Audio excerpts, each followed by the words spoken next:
Parents, what do your kids think they're hiding from you? My 14-year-old daughter thinks she's been secretly dating a boy from her class for the past 3 months. Every Thursday after school, she tells me she's studying at the library, but instead goes to the ice cream shop across the street to meet him. The first time I found out was completely by accident. I was picking up my coffee from the shop next door when I spotted her sharing a banana split with this red-headed kid, both of them giggling and awkwardly avoiding eye contact. It was honestly adorable. Instead of confronting her, I decided to play along. I wanted to see how far she'd go with this secret. The next Thursday, she casually mentioned studying at the library again. I watched her fix her hair 3 times before leaving and apply the lip gloss I didn't know she owned. That's when I started having fun with it. Every Thursday morning, I'd leave an extra $10 on the counter, pretending to forget my coffee money. She'd snatch it up when she thought I wasn't looking, probably thinking she'd hit the jackpot. I also started making comments about the ice cream shop just to watch her squirm. You know that place has the best banana splits in town, I'd say. During dinner, she'd nearly choke on her food while her younger brother would look at her weird. Once I even walked into the ice cream shop while they were there. The panic on her face was priceless. She ducked under the table so fast she knocked over their milkshake. The poor boy just sat there covered in vanilla shake, looking absolutely terrified. I pretended not to notice and ordered my ice cream to go. The best part was watching her try to explain why she smelled like vanilla when she got home. The library got new air fresheners, she said, completely straight-faced. I nodded seriously and said, must be expensive ones. They smelled just like the ice cream shop's homemade vanilla. She started getting creative with her cover-ups. She'd bring old library books from her room to show me what she'd checked out. Once she even made a fake library card that looked like it was made with construction paper and clear tape. The funniest incident was when she came home with ice cream stains on her shirt. Without missing a beat, she launched into this elaborate story about how someone at the library had smuggled in a sundae and spilled it. You wouldn't believe how strict they are about food in there. Now, Mom, she said earnestly, I decided to step up my game. I started leaving brochures for the ice cream shop on the kitchen table. They're having a Thursday special. I'd mention casually, buy 1 banana split, get another half off. Perfect for studying sessions. She'd get this deer in headlights look every time, but would quickly recover. That's nice, she'd say, voice slightly higher than normal. But you know I'm lactose intolerant. She's never been lactose intolerant in her life. Last week, she came home with a permission slip for a library study group that meets every Thursday. The form looked suspiciously like it was written in the same handwriting as her English homework. I signed it without comment, watching her try to hide her victorious smile. Yesterday was the cherry on top. I ran into the boy's mother at the grocery store. Before I could say anything, she launched into this whole story about how her son is finally taking his studies seriously with his Thursday library sessions. We both kept straight faces, but I could see her trying not to laugh. I'm still waiting for my daughter to come clean. Meanwhile, I've started a collection of all her fake permission slips, library cards, and elaborate excuses. I plan to frame them and give them to her on her wedding day. Maybe by then she'll finally admit that the library's new air fresheners were actually just ice cream all along. But the real kicker? Last night at dinner, she casually mentioned that the library is thinking of installing an ice cream vending machine. You know, for brain food, she explained. Seriously, I nearly spit out my drink. At that moment, I held back my laughter with all my strength.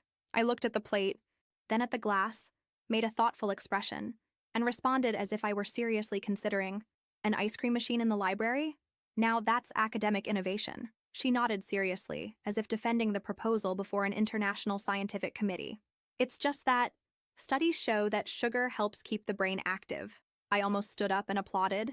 The confidence, the audacity, the dramatic delivery. Everything so genuine that for a second, I swear, I almost believed she was telling the truth. But then I remembered the banana split from last week and the shirt with the strawberry syrup stain that a library colleague had accidentally spilled. Ah, my daughter, what a delicious phase. That night, after she went to her room, I stayed in the living room looking at the cabinet where I keep the family documents. I took a small blue plastic folder and began putting inside all the confidential files I had been collecting. Fake library cards, receipts from the ice cream parlor that I found in her coat pocket, the pamphlets I strategically scattered myself. Even the stained shirt was there, neatly folded. I was creating a dossier. The case of the scented library, as I began to call it mentally. But that night, something left me restless. It wasn't just the new lie, creativity, about the ice cream machine. It was the way she talked about the boy. I mean, she didn't mention him directly, of course, but the sparkle in her eyes when she talked about the importance of sharing a sweet treat during study sessions, that caught me. I lay in bed thinking, how long will I let her play hide and seek with me? Of course it's fun, of course it's cute, but what if someday it isn't? What if one day the secret is something more serious? What if she doesn't feel safe telling me because she thinks I'll laugh or pretend I didn't see? This doubt kept hammering in my head. As a mother, I want her to feel free, but I also want her to know she can trust me, really trust me, not just as a spectator of her little theater. The next morning, I made stronger coffee than usual and sat staring at my daughter eating cereal, completely calm, as if the library were indeed the most exciting place in town on Thursdays. "Sleep well?" I asked. She nodded, mouth full of cereal. "Any news from the library?" She paused for a second, just 1 second, and answered, "They're thinking about starting a reading club just for books about desserts." I raised my eyebrows. "Like Charlie and the Chocolate Factory?" "Exactly. And one about cupcakes, too." I smiled. She smiled back. And that's when I decided that maybe it was time to change the rules of the game. But not the way you imagine. I wouldn't confront her. I wouldn't ruin the magic. I wouldn't have that typical concerned mother meeting. At least, not yet. I would infiltrate. Next Thursday, I wouldn't just be the mother who pretends not to see. I would be part of the story. And that's exactly what I did. The idea started as a joke, but like all good mother jokes, it soon transformed into a CIA-level espionage operation. The following Thursday, I planned everything. I left work early, said I was going to the market, which technically was true, and wore basic, discreet clothes, something that wouldn't attract attention. Old jeans, a plain gray t-shirt, and a cap I took from my husband's closet. Hair tied back, oversized sunglasses. If anyone asked, I could easily say I was a distant cousin visiting the city. I parked far from the ice cream parlor, far enough not to raise suspicions, and waited. My heart was racing, as if I were a teenager plotting some mischief. It was kind of ridiculous, I know, but it was also exciting. And then at 4:17 p.m., there she was. My daughter left school with her backpack over her shoulder and her hair loose, with those wavy ends that only appear when she uses the curling iron in secret. She walked looking at her phone as if responding to an important message. She crossed the street, looked around like a junior spy in training, and entered the ice cream parlor. About 5 minutes later, the boy appeared. Red-headed, skinny, somewhat awkward, carrying a backpack bigger than himself. He wore a Spider-Man t-shirt and seemed absolutely oblivious to my daughter's disguise. I smiled. They were indeed cute together. I entered discreetly and sat at a table in the back, behind a pillar decorated with colorful ice cream cone stickers.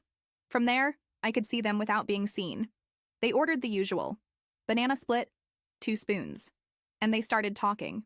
It was the kind of conversation that only teenagers have. Half nervous, half enchanted. She laughed more than normal. He fumbled with his napkin. At one point, he wiped the corner of her mouth with his fingertips, and they both turned red as tomatoes. That gave me a pang in my chest.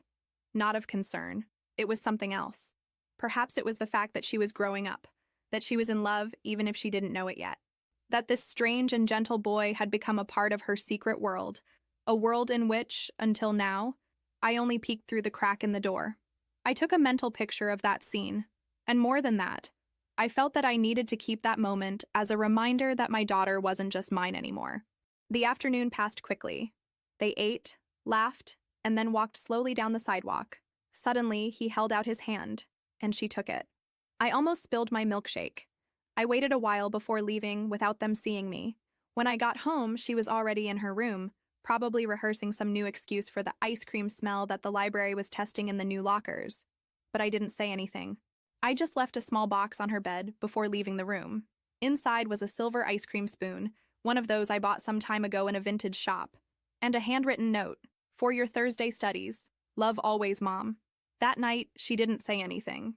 But the next day, I found the note carefully folded inside her pencil case, and the spoon attached to the ring of her backpack, next to a heart-shaped keychain.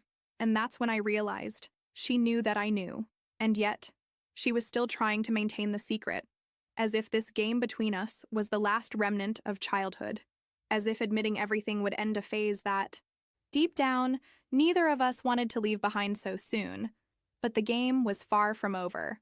The following week, everything changed, and not because of me. The following week, she arrived home earlier than usual. She didn't have time to hide the ice cream smell or the small chocolate stain on her jeans. She threw her backpack on the couch, went straight to her room, and closed the door with more force than usual. That wasn't typical. Nothing in her expression, or in the hurried way she avoided any conversation, seemed part of our weekly little theater. I let it go. I waited for dinner time. She came down quietly, ate quickly, and excused herself. She didn't even comment on the library news or mention the installation of ice cream cone-shaped fans that she had invented last Thursday. But what really caught me was her look. It wasn't of shock, not of guilt. It was of disappointment. After she went upstairs, I went to the laundry room, where she sometimes left the day's clothes thrown, and found the stained jeans. I put my hand in the pocket and pulled out a folded napkin with the ice cream parlor's logo. It was written, "It was nice while it lasted. But my mom found out. I'm sorry. Jay." I stood there for a while looking at that, the thin paper in my hands as if it weighed tons. My heart sank. The boy broke up with her. And more than that, he broke up because his mother found out. Suddenly, all those Thursdays stopped being just a game. They were real memories, things that now really hurt her. I am a mother, and mothers feel. They feel when the world spins a little slower for our children, when the pain isn't physical but lives there, in the silences, in the downcast eyes, in the way of saying, "I'm fine," without lifting your eyes. The next day, she didn't want to go to school. She invented a headache, the kind that no aspirin resolves. She spent the whole day in her room with her phone turned off and the windows closed. I respected her space, but my heart was screaming. On Friday night, as I was washing the dishes, she appeared in the kitchen in silence. She stood there leaning against the door, like someone who didn't know whether to enter or go back to her room. "Mom?" I turned around. "Yes, honey?" She looked at the floor, then at me. "Have you ever had a friend who stopped being your friend because his mother didn't like you?" That cut me. If I said yes, she might think it was normal. If I said no, she might feel even more alone. So I was honest. I've had people who drifted away from me. We don't always understand the reason, but the pain is real all the same. She nodded slowly, her eyes shining but not crying. At least not yet. He said he liked me, that he would defend me. But when his mother saw us at the ice cream parlor, she forbade it. She said I was precocious, and that girls like that are no good. I felt my blood boil, not at him, a 14-year-old boy, but at this woman who judged my daughter without even knowing her, who tainted something beautiful with cheap prejudice. I took a deep breath. You are an amazing girl, and the problem isn't with you. It's in the small-minded vision of someone who can't see beyond an ice cream cone and a smile. She shook her head in silence, then smiled weakly. I thought I could hide this from you forever. And I thought I could play spy without ever having to sit down and talk for real. We laughed finally. She came closer and hugged me tightly. A hug that said more than any library lie or any vanilla smell. And I knew, in that instant, that something between us had changed. The secret was over. But in its place, something even more precious was born: trust. In the days that followed, silence gave way to a new routine. Fewer disguises, fewer little acts, more honesty. Not that she had transformed into a teenager who tells everything, of course. That would be utopian. But for the first time in a long time, I felt that she left cracks open through which I could peek, no longer hidden, but invited. The following Monday, when I returned from work, I found a scene that made me stop at the kitchen door. She was sitting at the table, a pile of open books, headphones on, and a bowl of vanilla ice cream. Without fear, without excuses, without lies. I stood watching for a moment. When she noticed my presence, she removed one earphone and said, "Studying for real, okay? You can check. And with a well-fed brain, I see," I replied, smiling. She gave a short laugh and continued highlighting the text in front of her. It was as if we were in a new silent agreement. Now that the truth was on the table, there was no more need for dramatizations. Or at least, that's what I thought. That night, while washing dishes, I received a notification on my phone. It was a message from the boy's mother. Yes, from her. "Good evening. This is Teresa, Jonas's mother. Can we talk, if possible?" My first impulse was to delete the message, but something in me, perhaps the adult part that I still try to cultivate, decided to respond. We arranged to meet the following afternoon. She suggested a discreet cafe away from school. When I arrived, she was already there, serious, stirring the sugar with more force than necessary. "Thank you for coming," she said, as soon as I sat down. "Of course," I imagine it's about our children, she nodded, but took some time before speaking. My son is devastated. He says he made a mistake, and I think maybe I made one too. I waited. The truth is that when I saw the two of them together at the ice cream parlor, I didn't see two innocent teenagers. I saw problems. I saw the possibility of my son going astray, of getting involved too early, of repeating mistakes that I myself made. That caught me off guard. You were a young mother? She hesitated, then nodded. At 15, I was kicked out of home. I spent years trying to prove that I deserved to come back, and even today I carry that weight. I don't want my son to follow the same path. I took a deep breath. Her judgment had been born from fear, not from malice. I understand your concern, but your response was harsh, and it affected a girl who was just discovering what it's like to like someone. She lowered her gaze, stirring the cold coffee. I know that now, and I'm ashamed. I just don't know how to fix it. He told me he wants to talk to her, but I don't know if I should allow it. Maybe it's not a question of allowing, I replied. Maybe it's about accompanying, guiding, and trusting that they will make mistakes, yes, but also learn, like us. She looked at me as if seeing someone for the first time, a less defensive, more human look. Can I send a message? She asked, almost like a child asking for forgiveness. You can, but not to me. Talk to her. Or better yet, let him talk, and be nearby when she decides whether she'll listen. I went home with a light heart. For the first time, I felt like I was on the right side of this story. Not as a spy, not as an adversary, but as a mother. Later, at dinner, my daughter received a notification on her phone. She pretended not to see it immediately, but after 2 minutes, she couldn't stand it and read it. Her eyes sparkled. She bit her lip, tried to hide it, but glanced at me from the corner of her eye. Mom? Yes? Can I go to the library tomorrow? I laughed before even answering. Of course, but only if you bring back a book autographed by the Banana Split. She rolled her eyes but couldn't contain her smile. The story, it seemed, was still far from over. On Thursday, she got ready more calmly than usual. She didn't overdo the lip gloss or change clothes 3 times, but she brushed her hair carefully and put on a necklace she hadn't worn since Christmas. Her blouse was simple but printed with small cherries, and her sneakers were the cleanest she had. When she passed through the living room, she gave a look that said, "Please don't comment on anything," and I respected that. But as soon as the door closed behind her, I found myself with an idiotic smile on my face. A smile from someone who sees their daughter leave for a date with the tacit permission that that moment finally was just hers.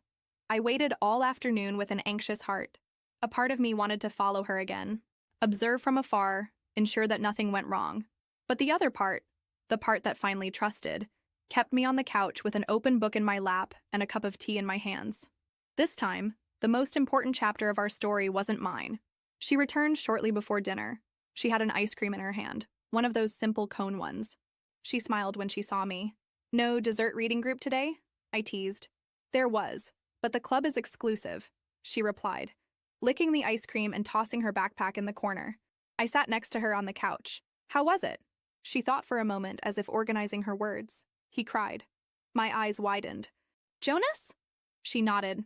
He said he missed me, that he was ashamed of me, of his own mother, of everything, but that now he understands, that I wasn't the problem. She licked the ice cream again, slowly, like someone savoring not just the sweet, but the lightness of the moment. And you? I cried too, she said, lowering her gaze. But in the ice cream parlor bathroom, disguised. And now? I asked, trying not to sound anxious. She shrugged. Now we go back to what we were, or try to.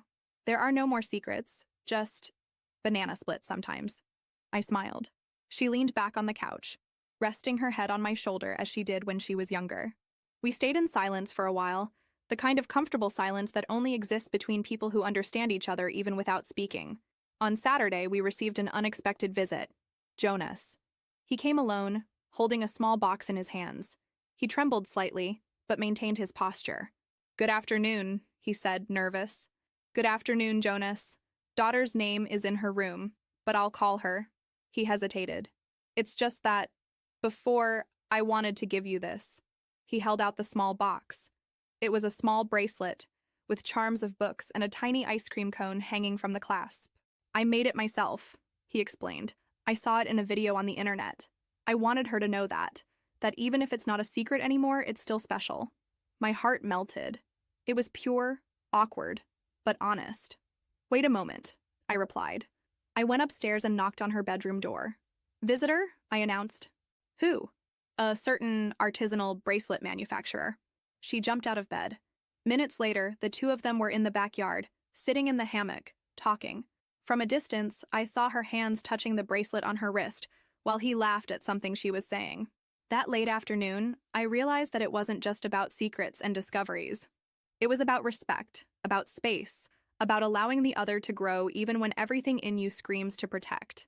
It was about trusting in the bond that exists, even when it is tested by love stories, disappointments, and afternoons at the ice cream parlor. The bracelet shone under the setting sun. And in that shine, I saw the reflection of something that every mother fears and desires at the same time, the day when her child begins to live her own stories. And then, silently, I accepted that my daughter had just begun to write hers. The weeks passed like leaves carried by a late afternoon breeze. The heat of summer slowly gave way to the freshness of autumn, and with it came small changes that only mothers notice. The way she began to tie her hair back to study, the notes stuck on the mirror with motivational phrases, and the little bracelet of books and ice cream that she didn't take off even to sleep. Jonas came sometimes. Not as often as before, which was understandable. Sometimes he just sent messages, other times he called, and on rare occasions he appeared with a paper-folded flower or a handmade bookmark. They didn't go back to being a couple. But there was affection there, a kind of tenderness that survived disappointment and matured slowly, unhurriedly. She never said it in so many words, but you could see that that boy left a bigger impact than a simple school crush. It was on one of those Tuesday nights while we were folding clothes together on the couch that she suddenly stopped and said, "Mom, do you think I am like his mother said?" Time froze for an instant. "What do you mean?" She hesitated, then continued, "That I was precocious, inappropriate, that I'm not trustworthy for a serious boy." I took a deep breath, lowering the pile of socks in my hands. "I think you're a 14-year-old girl trying to understand the world with the tools you have. I think you're curious, intense, funny, kind, and that you have a huge heart, even if you're still learning to protect it." She was quiet. "But what if others only see what they think I am? Then you show who you are, with your actions, with your way, with your truth. And if they still don't see, the problem will never be." She nodded, thoughtful. And for the first time since the end of the scented library theater, I saw sincere tears silently flowing. I pulled her into a hug. "You're not alone, daughter. Even when you want to hide things from me, even when you think I won't understand, I'll be here, always here." She didn't say anything, but squeezed my arms tightly. That night marked something subtle, a watershed. The library girl gave way to a young woman who now saw more deeply into words, gestures, intentions. And even if she didn't have answers to everything yet, she was willing to ask the right questions. The following Saturday, I left a gift box on her bed without a note. When she opened it, she found inside a miniature bookshelf, handmade, and in the middle of it, a small resin ice cream cone. It was just an ornament, but it symbolized so much. She looked at me confused. "What's it for?" "It's just to remember that the best stories don't always happen in the library." She smiled, a smile full of meaning, the kind that we keep for life. That same day, she started writing in her notebook. I don't know if it was a diary, a letter, a story, but I saw the title on the cover, Vanilla Thursdays. I never asked what she wrote there. Some stories we don't need to read to understand. Today, she's grown up. She goes to the ice cream parlor when she wants, without making excuses. She goes out with friends, actually studies in the library, and sometimes just goes to talk. She still keeps the little bracelet in her jewelry box, and